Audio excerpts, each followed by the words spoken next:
Yes, yes, y'all. Yes, yes, y'all. Yes, yes, y'all. And you don't stop. Yeah. Welcome to another episode of the TP Live Show here on IntellectualRadio.com. We're doing a special tribute episode today. We're celebrating the life and music of Mr. Prince Rogers Nelson. And you may ask, why did I not open up with the Prince song? Well, I opened up with the Prince Protege song, Vanity. Under the Influence, rest in peace, Vanity Denise Matthews, a song which he had nothing to do with Prince. But come to find out, the estate is not playing around with his music since his passing. Some people are getting sued out there, so we're going to be cool. So we're going to talk about it. We're going to talk about it real good with some fans I have in the building, friends and fans. You know what I'm saying? Mr. Danny Divine, what's up? Cool, gang. Thanks for showing up. All right. And my girl, my friend from way back, Miss Crystal Taylor. What's up, baby girl? Hey, how are you? And I want to thank both of y'all, first of all, for showing up at the last minute. When she found out, she wanted to be announced, what I'm saying. Absolutely. Which is so perfect because my co-host, Miss Kay Joy, she got some emergency issues coming up this evening. Put her on the prayer list, y'all. My home girl. Looks like she's gonna be okay, but she needs to get some preparation. So, girl, Kay Joy, sister. Well, all right, y'all. So we're gonna get heavy into Prince before I get heavy into it. I told you this time it's no surprise. You probably don't remember, but there's another reason I love influence. Because when I think I was 17, something like that, a cat I went to high school with named Billy, he was telling me, because we had a band together. You know what I'm saying? We had a neighborhood band together because I was one of those cats trying to live my Purple Rain fantasy, right. You know what I'm saying, in real life. Right. You know, after we saw the movie like everybody else did during that time. You know, he's our generation's Elvis, he did. So he said, yeah, man, I know you're always looking for a girl to do some music with, man. I know this girl right now. She thinks she Vanity, and she always talk about Prince and Vanity all the time. I'm gonna hook you up, but he gave me your number. You don't remember that? His name was Billy. Billy, yeah. Yeah, was it at Chicago State or something like that? Or, yeah. Yeah, you remember that? That's how I met you. Did you remember that? Did you know that? Vaguely, I do Vaguely, remember Billy. yeah. And we hit it off ever since. It's funny because Wow. a lot of my friendships are based around being fans of certain artists. Yes. And Prince was one of the main ones Yes. that I've developed friendships with other people just because we were Prince heads or whatever name you want to, give it. You know what I'm saying? So, wow. You took me back there. Then I'll take you back. I got you good. Did. I got you good. You know what I'm saying? So I just want to reflect on a couple things. You know what I'm saying? That Wednesday, I was at work when I got the news. So I was on lunch. I had a real good lunch break talking to one of my friends on the phone about some business or whatever. And as soon as I came back to my floor, I work at a hospital. The concierge young lady, she said, well, no more Prince.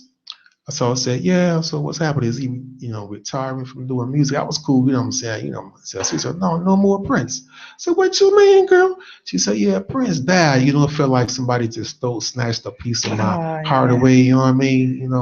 You remember, how did you feel? How did y'all feel when y'all got the news? I'm just curious about that. Indeed. Are you for real? I mean, just like you lost a family member. I mean, people have to understand that music helps you to write the storybook of your life. And when somebody is taken from you that is a part of that storybook, it's taking a piece of you with them. I mean, the same thing with Michael Jackson, the same thing that happened. It was the exact same thing. I mean, you grew up trying to emulate those two, and they gave you, that feeling of, man, you can do it. And then to have them taken so abruptly, man, it was actually traumatic. I mean, and I know a lot of people on Facebook is like, man, is he gonna stop posting Facebook about Prince? No. So that was you. You was just kept on posting. That was probably me. Yeah. Yeah, that's all right. You ain't the only one, man. Right, You're not the man. only one, man. Yes, sir. Major influence. Yeah, see, one of my, since this happened, I mean, I've seen so many people just showing love and just doing things I've never seen them before. Mm-hmm. One of my homeboys, Cam, every day I get just a series of inboxes on Facebook, just different videos and things like that. I'm like, that's my man. I didn't know you was a Prince fan like that, but I also didn't know you had time to do that. But when you like somebody, you gonna do it. You know what I'm saying? Right. The wifey been listening to him all day since the day he passed. We went to what was it? That Saturday of the weekend that he passed on. That Wednesday, Saturday we went to what's that?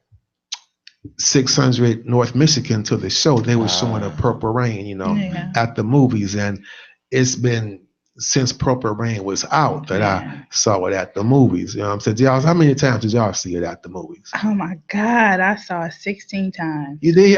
Well, you count? Yeah. So you said six? Well, at least 16. No, I was counting. You was counting. Yeah. All right, that's impressive. Yeah, you know 16. What I'm saying? Yeah, I think I stopped counting after 10. I stopped counting after 10 at the what was the Mike Vickers, the Oriental, all of them. They even had them at the drive-ins later on.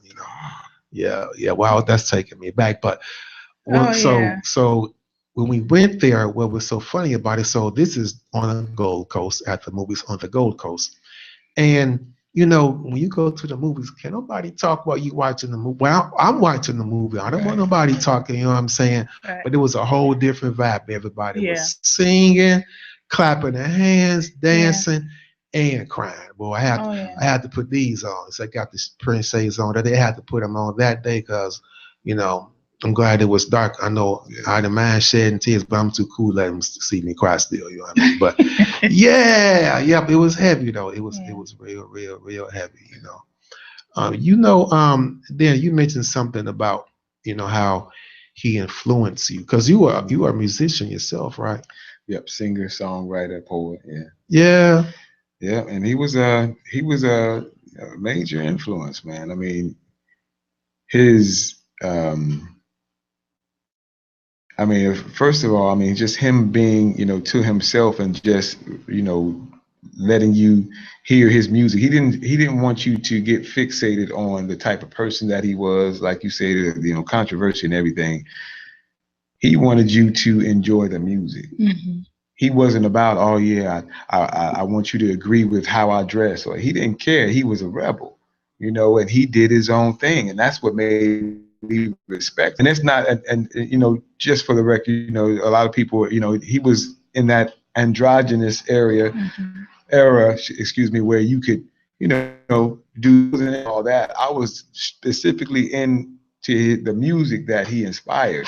He made me want to pick up the pen. Mm-hmm. Yeah. He made me want to sing. He made me want to test my, boundaries, my limits.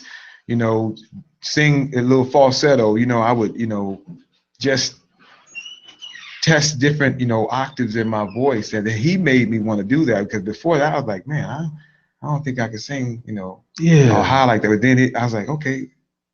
I started doing that. I might crack right now because I wasn't. You weren't ready. But not ready at all, man. I'm not ready to boy. sing that. I'll probably be cracking a lot more if I was trying to sing anything from him because you get emotional, when you Yeah.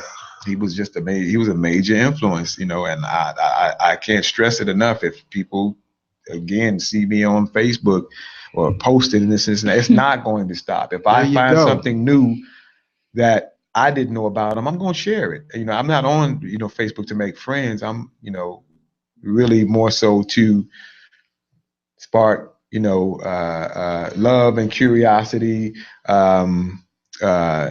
education, interest, some politics and everything. But I'm not really on Facebook to make friends. But posting his stuff is my way of getting over, I hear you. his loss. That's my Okay. way. So yeah. Yeah. Well, everybody's doing it different ways. Crystal, is there Oh wow.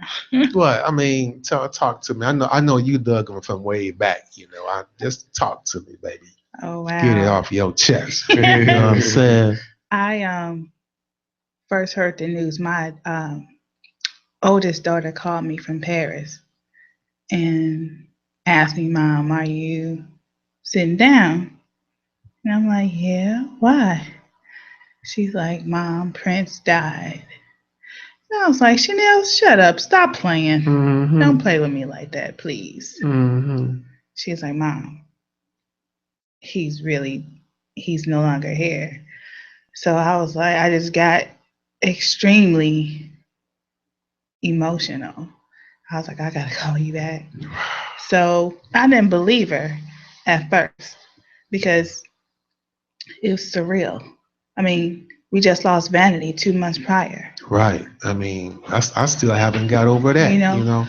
So I went to Facebook and I saw it from ABC News. Yeah. You know how they post remembering. And I'm like, wow. So I just, a sense of, it was empty. I felt hollow. Yeah. Hollow, yeah, I know. I still can't believe it, but it was somebody that I've admired since I was 14. Well, I feel you. You said you felt hollow, like I mentioned earlier, it felt like somebody was playing with my life when my coworker told me that. And I just, not only did Vanity pass in February, two friends of mine passed as well that same week, and my aunt-in-law as well, so that kind of was heavy on my mind. So when I heard Prince pass, the first thought came to me was, why is somebody playing with my life? You know what I'm saying? Right. And when I see some of the posts and some of the vines and so forth on some of these social media sites, whether it's Yahoo or Facebook, whatever, sometimes you see people I've seen like haters, whatever, as well, say things like, well, you didn't even know this guy, whatever, And it's funny how they take time out when somebody is mourning somebody they like to bring some negativity there. Right. But it also made me think about, now I remember when I was a kid, I used to, as a kid, you don't know better, teenager or whatever, I would laugh at some of those Beatles fanatics, you know what I'm saying? Yeah. Or the guys that, the Elvis impersonators and things like that. Yeah. They was a joke to me, even though I was an Elvis fan as well, But what made me realize, what made me kind of tone that down was I met a lady about a few months ago at my job. She was like in her mid 70s, and she had an Elvis cell phone case. What I mean, and she purposely pulled the phone out. You know what I'm saying, just so I can see the cell phone case, so it could be like a topic of conversation.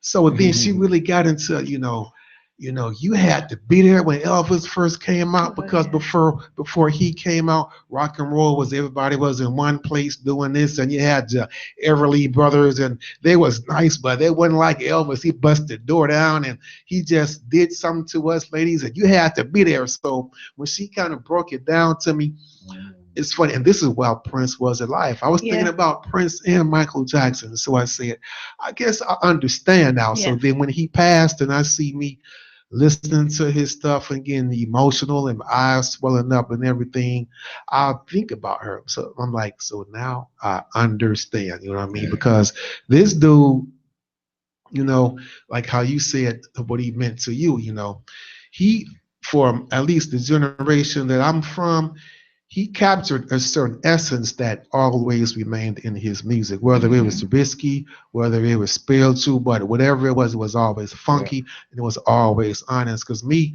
as a young cat, I was kind of a geeky cat. I was into comic books, science fiction, and I was into music. You know what I'm saying? I was the kind of guy, I like playing ball and stuff too, but I was the kind of guy, I would be even more comfortable sitting at the crib listening to some music or with the guitar in my hand in front of the piano or some headphones on listening to the Hot Mix 5 than being out in the street drinking and playing ball with my homies, you know what I'm saying? Because that had it was a little piece of solitude. And when I used to listen to Prince's music, just in the way it was put together, the artistic value of it made me sense that he had that same kind of thing in him, but to the billionth power because he lived what he wanted to do. He was the cat in 18 years old getting major record deals because of what he was able to do in the studio. You know what I'm saying? So he was like, he was what I would have been if I stuck to it and was more focused. A lot of people in that era felt that way. You know what I'm saying? So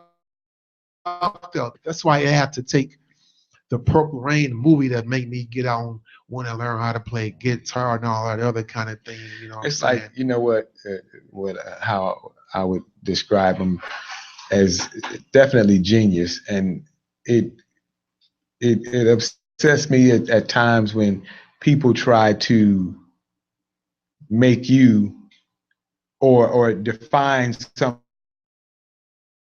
somebody. I define him as a genius. You can't tell me what a genius. I know enough about what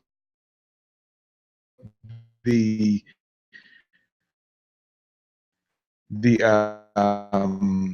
definition of genius means. all right. And he's definitely out of the genius. Yes. I mean, he's another. Yes, sir. I mean, if he can play every instrument and produce his whole album just like Prince and sing it, who's to say that he's not a genius? I mean, and you will, you know, say the definition and then try to change what the definition means for your on your opinion. But I think that would be, that's not even an opinion in my opinion. I feel you right. That's not even an opinion. He's a genius. You know what I'm saying? He plays all of his, anybody I would say that can play all of, I got a friend named, and I don't even mean to name drop him, but he's another genius. He's a genius in our era. There's a guy named Kahari Lemuel. All right. This brother is magnificent. I mean, he plays, he sings awesomely. He's like his voice is like a new age Sam Cooke or someone like brilliant. Well, you plays. Put me up on homeboy. You know what I'm Kahari Lemuel. He's on Facebook. Kahari Lemuel. And you don't get a chance to really say this to them, you know, and you want to give somebody credit where credit is due. He is, you know, he's a genius. Okay. Of our time. I mean, I'm talking about in my, you know, area of expertise on the Chicago scene. But he's outside of Chicago scene in this Cincinnati. But I would say with one person that I look at as a genius from somebody that I even know. All right. Is this brother right here. I mean, he plays all the instruments, sings, you know. That's something that Prince did, and nobody can argue with me that Prince wasn't. If Elvis is a genius to somebody else and he didn't do all the things that Prince could do, you know, philanthropist, you name it. He was all. I mean, I didn't know.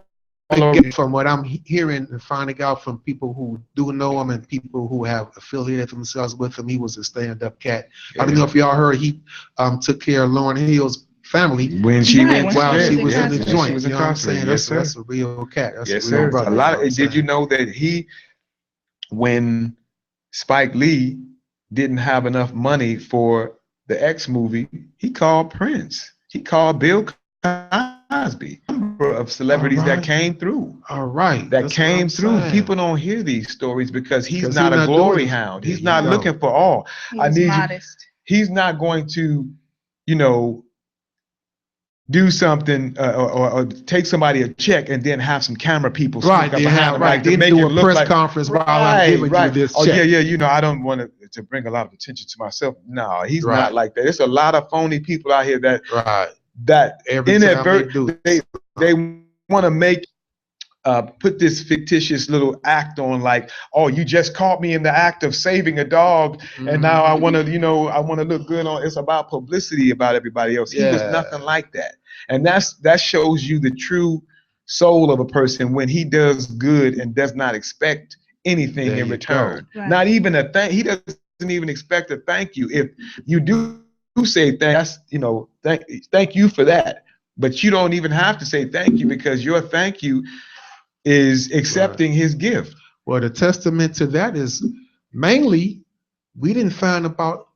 out about a lot of these things until he passed. So how do we know if he, God rest your soul, Prince Rogers Nelson, that we never would have known some of these philanthropic things that he's done? You know what I'm saying? Yeah, I agree. That's what's up. You know? I mean, that's his modest, and for somebody that's that large of a figure to be so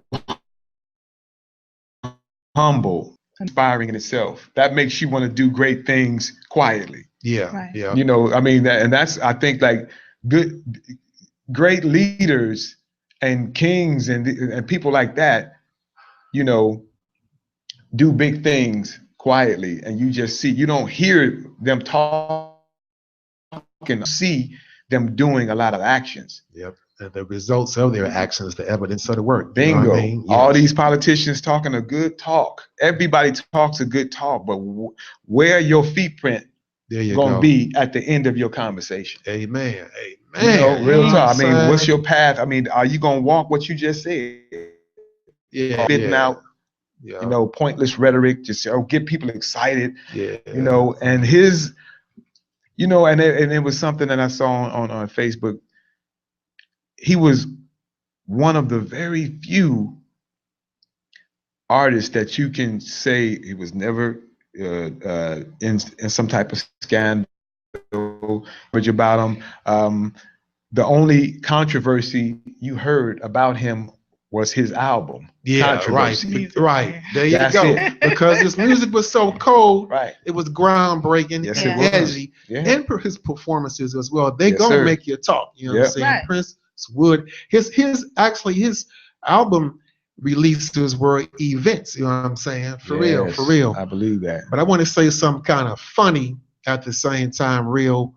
Speaking on the word genius again that you were using. Now, me being a 15-year-old, I'm gonna tell you what made me see him as a genius.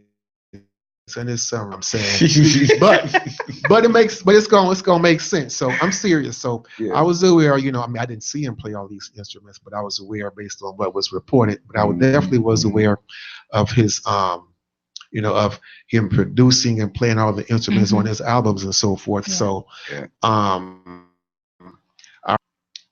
this is around the time. So I'm going to set the setting for it. So I remember. So I had the Prince, the second album for my old man bought it for me for my piano recital. Every time I had a nice piano recital, I get a gift, you know, musical gift. So that was something I would not have bought for myself because I was still on some P-Funk. P-Funk was my number one, you know what I'm saying? So that Prince, that first album, I listened to it, I was shocked. Then my friends would tell me he did all this on his own. I'm like, yeah, he's deep. Yeah. So the third album, Dirty Mind, you know what I'm saying? So I was like, I heard the songs like Head and what was the part, Head, Uptown, and Dirty Mind were the singles, but I hadn't seen the album yet. Then I went to get the album. Oh, wow. But when I saw the picture, you know what I'm saying? He was in his drawers, his thongs, you know, his controversy. Right, album, you know, right. But that right. So I was like, I am not going to go home with this picture of this man, this light-skinned Puerto Rican looking dude with his drawers on. I'm not going to do that. You know what I'm saying? I'm a real guy. You know what I'm saying? I'm a real brother. So that's the setting and preface what I'm getting ready to say. So that same, I'll say maybe a couple of months later, I was hearing some other funky tunes on the radio. I'm like, is that on the Dirty Man album? That's Prince. That's Prince. So no, they was like, no, this is the time. I'm like, oh, okay. And if you remember, the Dirty Mind album was black and white, just like the Times album, debut album was black and white. So I'm into bands still because we're coming off that P Funk Cameo vibe era, they were still hot too. So you know what I'm saying. Right.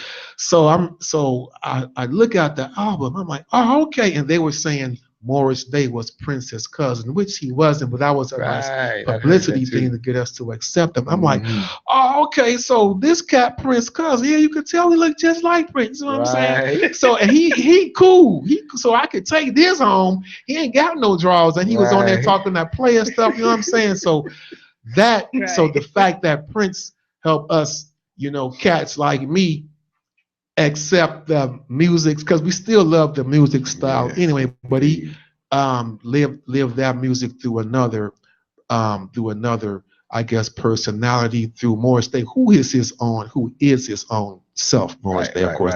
Him, Andre, Simone, they all, along with Prince, helped start the Minneapolis scene. So that's the first part. The second part to that story was made me really say he was a genius. So when the controversy came out, then the Time came right back with the What Time Is the album, and then Vanity 6 came out. That right there, I'm like, who would have thought to put some sexy females, the prettiest chick in the world, on stage in her drawers with his tracks behind him? Man, this dude a genius. You know what I'm saying? So when it came out because Vanity 6 came out, oh my God, that's what made me see, man, that dude is genius. Who would have thought of that? You know what I'm saying? With the Time and Van, I'm like, wow. So that's what I want to do. So even before that, though, even before he put those groups out, man, he was genius, because I remember him in an interview saying how he had a piano at his house, but his dad had a piano, but he wasn't allowed to play it because he couldn't play as good as his dad. So when his dad left, he taught himself how to play the piano. Wow. He taught himself how to play these different instruments. And then just imagine a teenager taking the initiative to want to learn these things. Everybody else is out. He said, all his other friends playing, kicking it. He taught himself how to play the piano. Wow. And then play other instruments. That takes genius.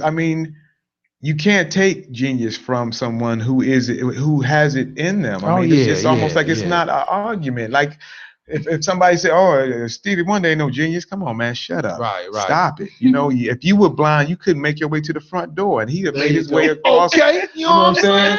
So don't argue with me who a genius is. I know what the level of a genius is. My man. And it's just hard to listen to a lot of his music, for me to listen to it and not get emotional. I'm not at that level yet where I can just really, go to see it on the big screen again. I can't do it yet. It's going to take a little bit of time. Yeah, one of my homegirls, Dawn, she used to go to a lot of the Prince parties that were thrown here in Chicago. I think they were called Beautiful Nights. I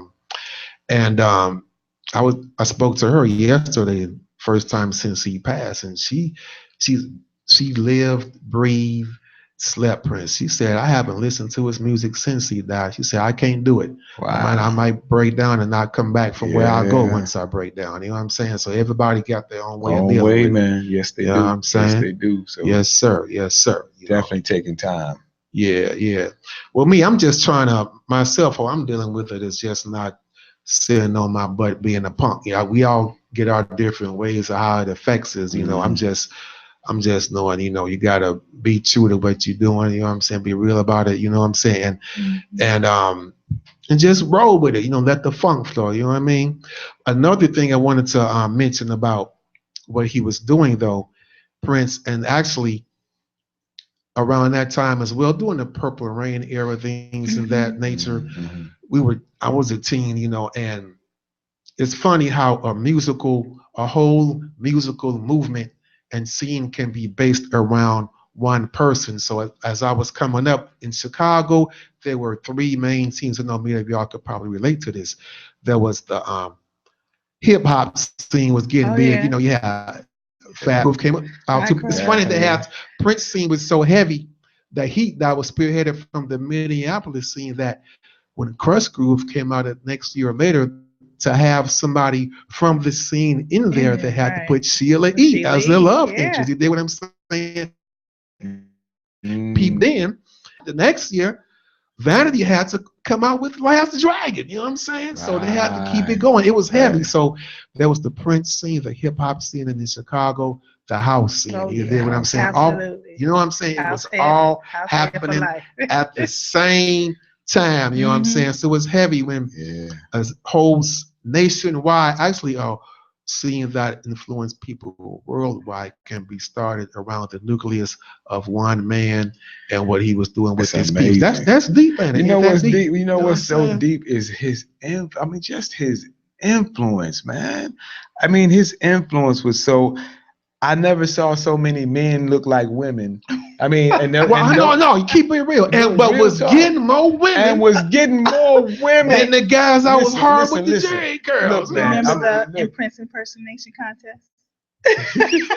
look. Right. I can let's just go down the list and try to name some of the people that actually physically had his influence in their persona. Let's go with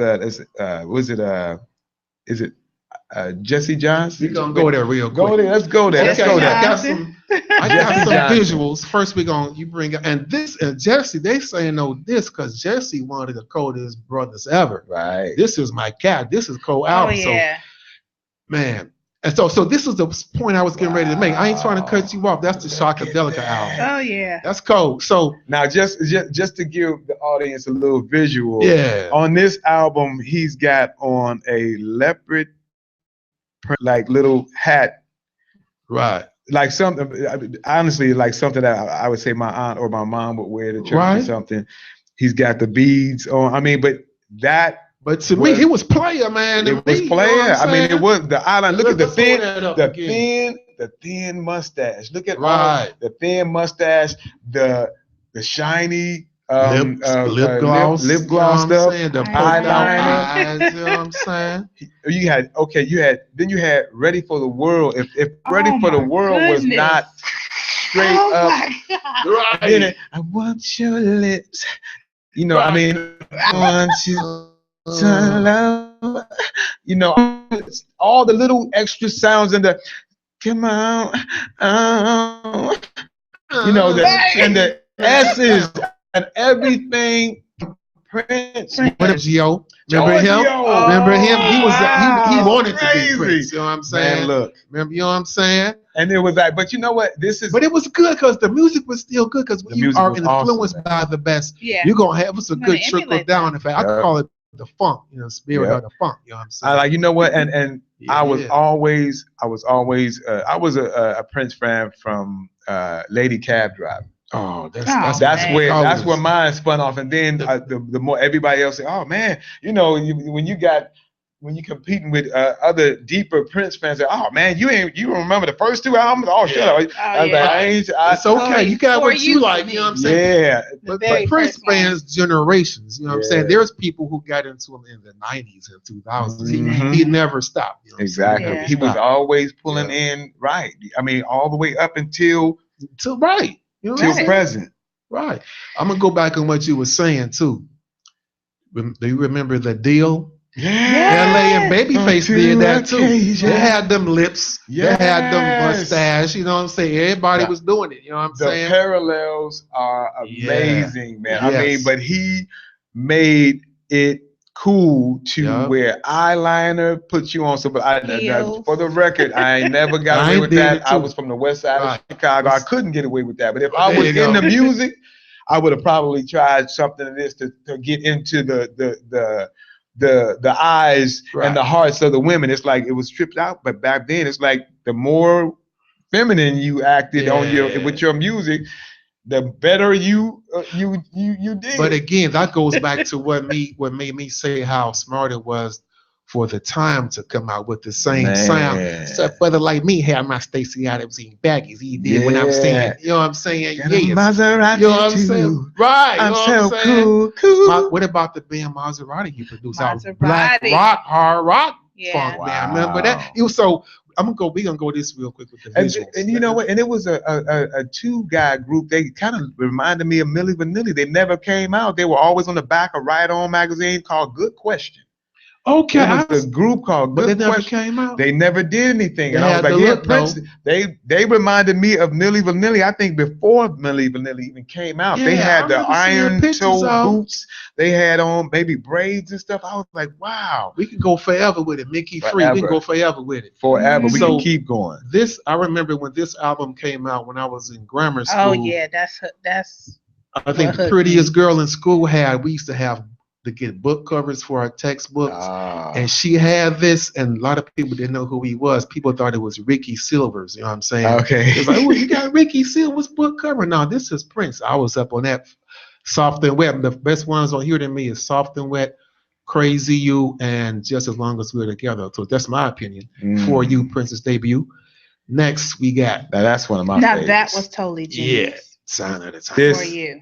Oh, for you. Oh, go on, talk to me about that, Because Crystal. he not only wrote, he composed, he arranged, and he played every instrument. And he was like 18 when it Who came could do out. that? Wow. You know what I'm saying? 18. Nobody but when it What came regular out. person, right? You know, Right. that's amazing. That's right there. Coming is out the proof. gate. Out the gate. Now this one, man, this Sign of the Times, man. I can say it's just so many songs on this one that really helped to shape me and influence me.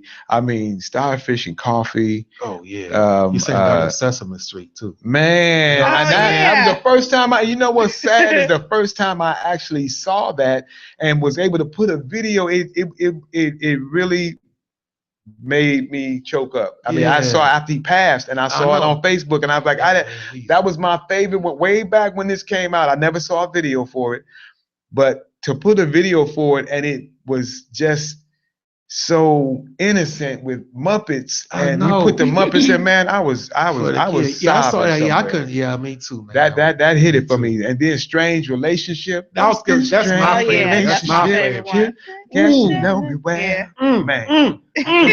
Winter. You got to look, but Strange Relationship is my favorite, though. It's my favorite. Man. There's a Chi-Town connection with this because in the movie was Cat Glover, Chi-Town Zone. She was the dancer. Right, the dancer, Cat. Yeah, she was the dancer, Cat. Yeah. Now look at this album right here. Tomorrow, is that right? So this is telling you. Wow, if that don't look like the Revolution and him. So dig this. Right. This is telling you how cold. So the whole scene that was going on in Minneapolis was so cold that it was like they were all put together for a purpose because they're produced. So Prince proteges or affiliates got proteges. So this was produced by Jesse Johnson. Wow. You know, it was the main cuts on here was affection.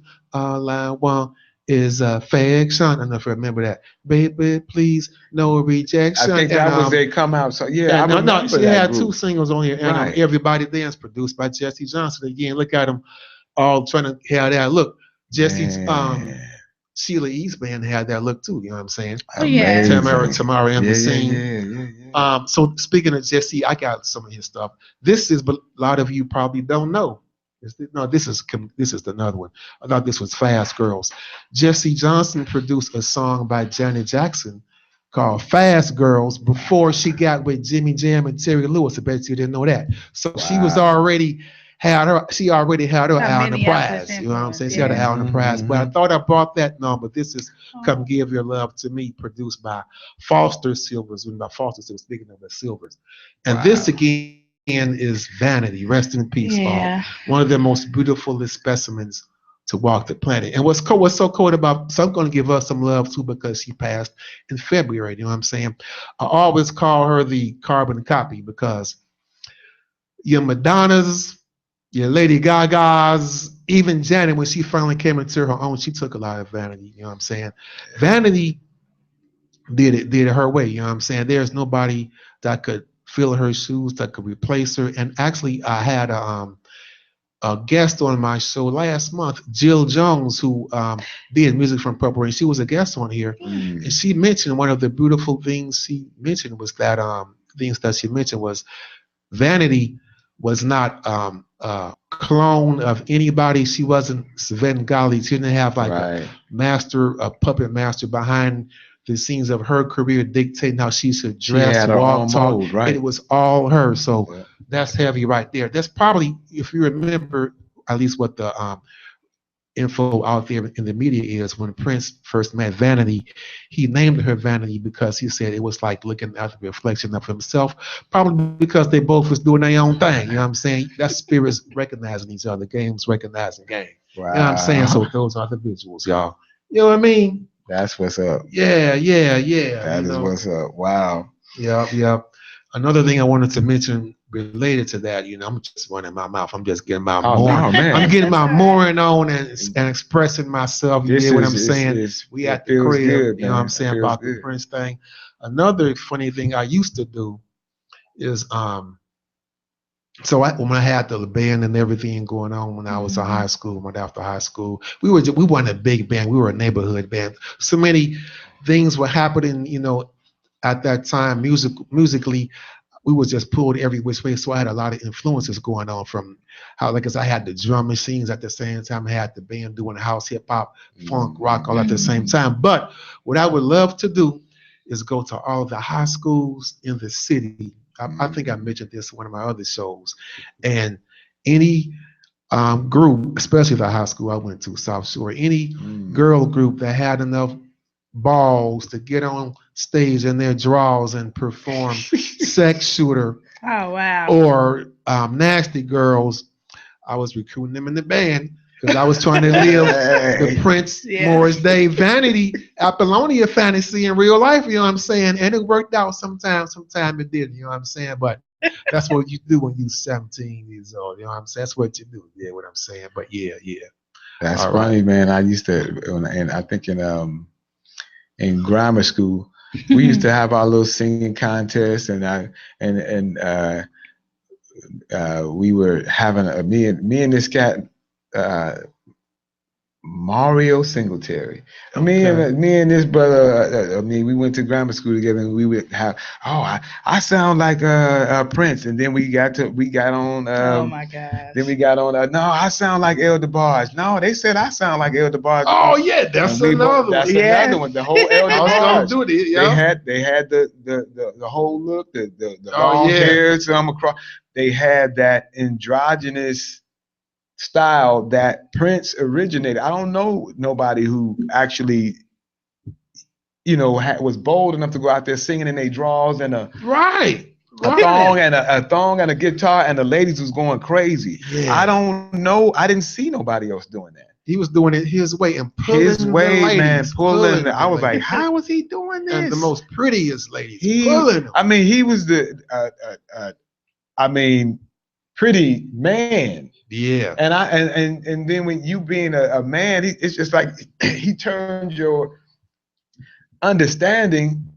Yes, he did. Kind of like he took it for a loop to say, man, how's he getting all these women? And he's dressing like a woman. But it was his style. It was the energy that he brought to them, and it was mainly his music. Yeah, it was music first.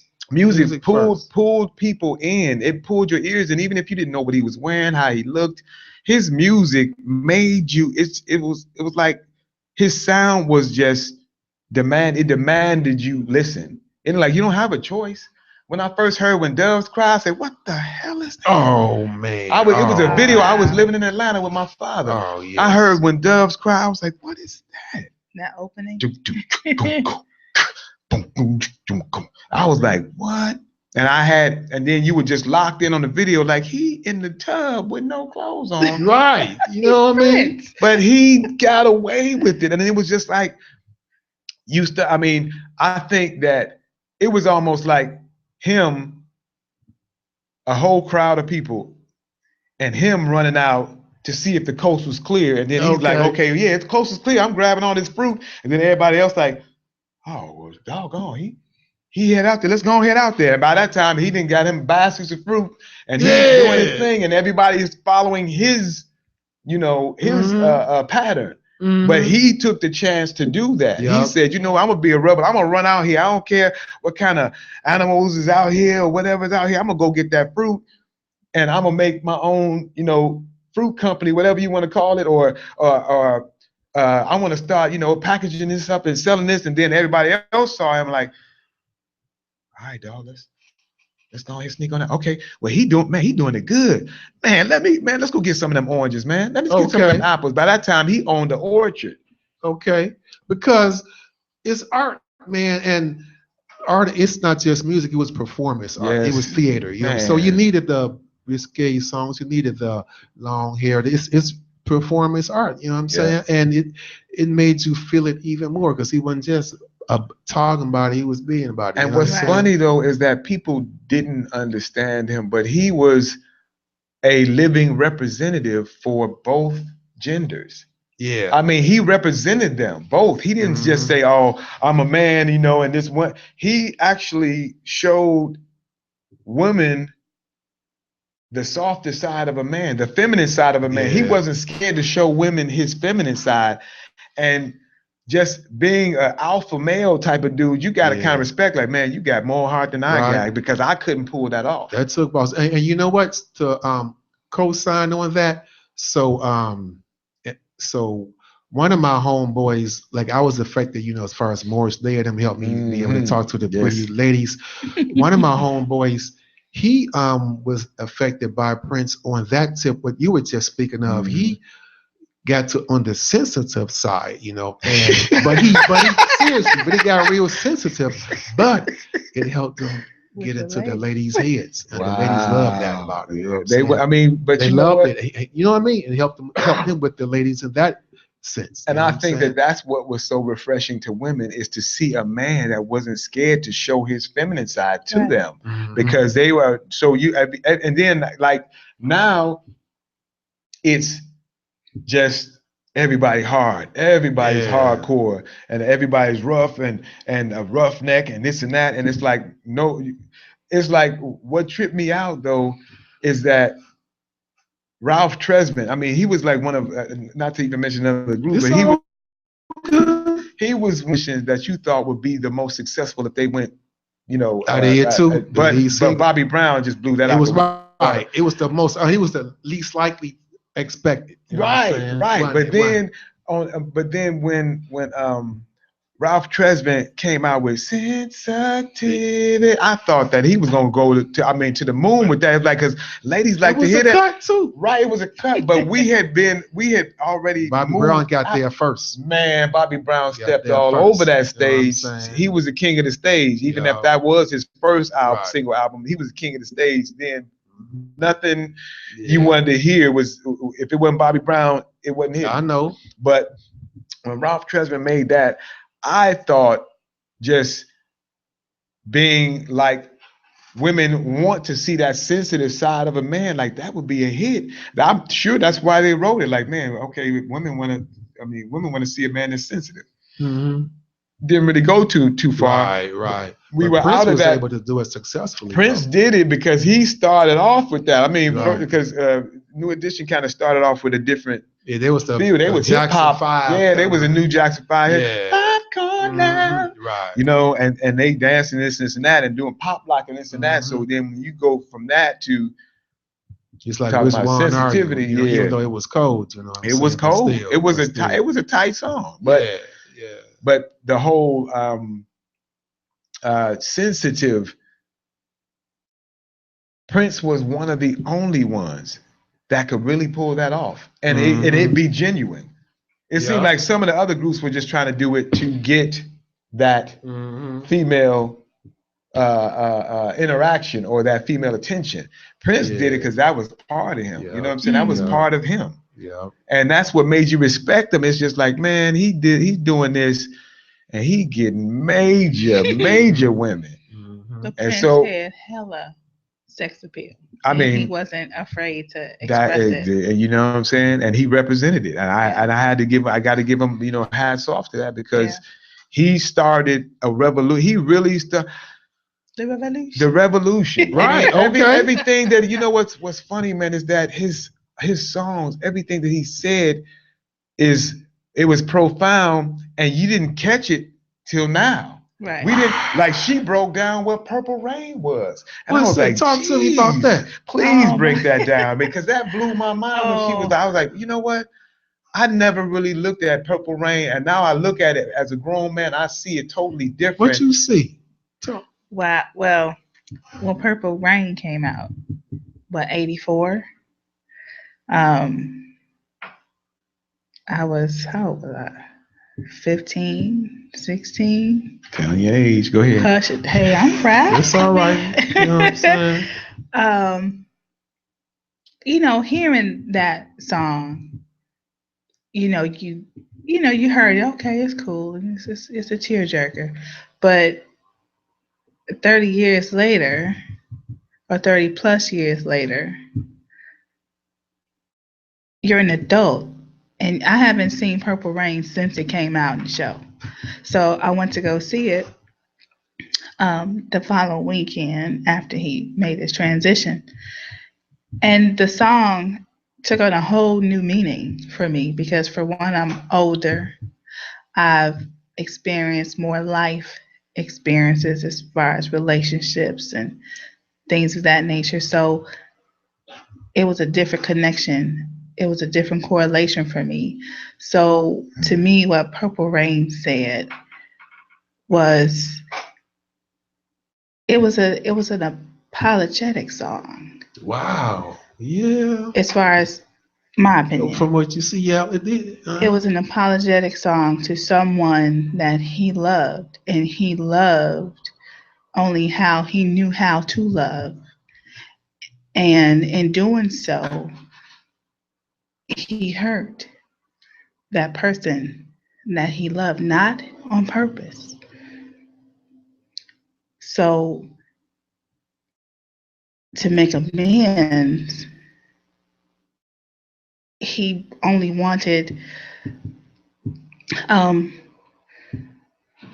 he was apologizing that he never meant to cause that person hurt, to have them feel sorrow.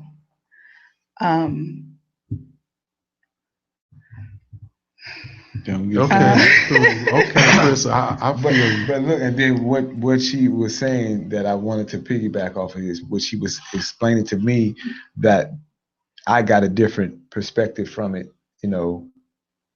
so many years later, is, Purple Rain. She kind of broke down. I mean, because you see it in church, you see the color purple in church, Yeah. you see it, but it's the color of love. It's the color of kindness, of beauty. It's something holy about that color. And so when she broke it down like that, I only wanted to see you laughing in the purple rain. Right. It's like all these mistakes.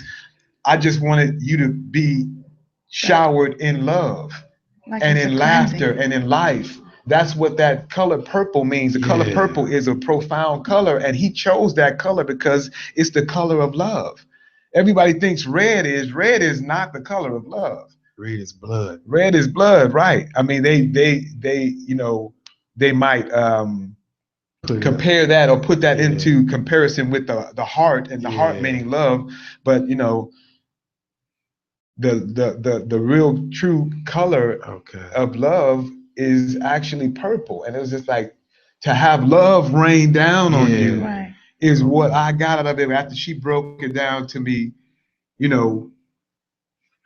when she went to the movies to go see it. I never saw it that way. Okay, Man. we could talk about this all night. You know what I'm saying? I appreciate y'all for coming down here on the last minute. Before I let you go, Crystal, what you got going that you want people to? You got something going? Yes, no. Wow. No, I have several things going. The most important thing is that I have a summer camp. I have a non-for-profit organization called Taylor Services Youth Organization, and we have a summer camp which starts June 27th.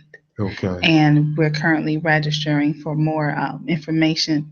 They can go to the website, which is taylorservicesyouthorganization.org, Okay. or they can simply go to the Facebook page. Okay. All right. And that's pretty much it. Okay, that's cool. You got something. I know you're a musician, poet. Yes, sir. Yes, sir. Poet, Danny Devine. Yeah, no, I still do some erotic poetry, but no, I'm do all types of poetry. Okay, my bad. That's my job. No, that's cool. I still do it. All right. I'm just writing on a new project. I don't want to name drop or anything, but it's definitely gonna be something to listen to. Poetry, singing, etc. I haven't been on the scene because I don't want to keep giving of myself. And plus you working, you definitely working the 9 to 5 and working on my music. So I don't do the poetry scene and everything like I used to. But Danny Devine on Facebook. Real quick, my co-host K Joy couldn't be here tonight. Send her some love and prayers. She had an emergency situation, but it's looking good. You know what I'm saying? Because she needs to be at this party Saturday. You know what I'm saying? Which she's going to be performing at. It's at 9:30-10. It's a old school house party birthday bash for Adam Planet Rock. You know what I'm saying? They got your old school house legends, you know what I'm saying, beating it. Fast Eddie, White Knight, you know what I'm saying. Harry, I think my guy Harry Dennis is gonna be there. K Joy is gonna be there, definitely singing Like This, Time to Jack, her new joints, Blip Blam Bloom, Fantasy, what's that new joint? You know what it is because I play it all the time. Anyway, so she'll be there. That's May 14th, 2016 at 9:30-10. And I will be in your ear next week on the TP Live show. Thanks again for tuning in. Rest in peace. Rest in purple paradise. Prince Rogers Nelson, Vanity Denise Matthews, and good things come to those who funk. Thanks again for showing up at the last minute, y'all. Much love to y'all. You know what I'm saying? Really appreciate the love. Can you dig it? Well, all right.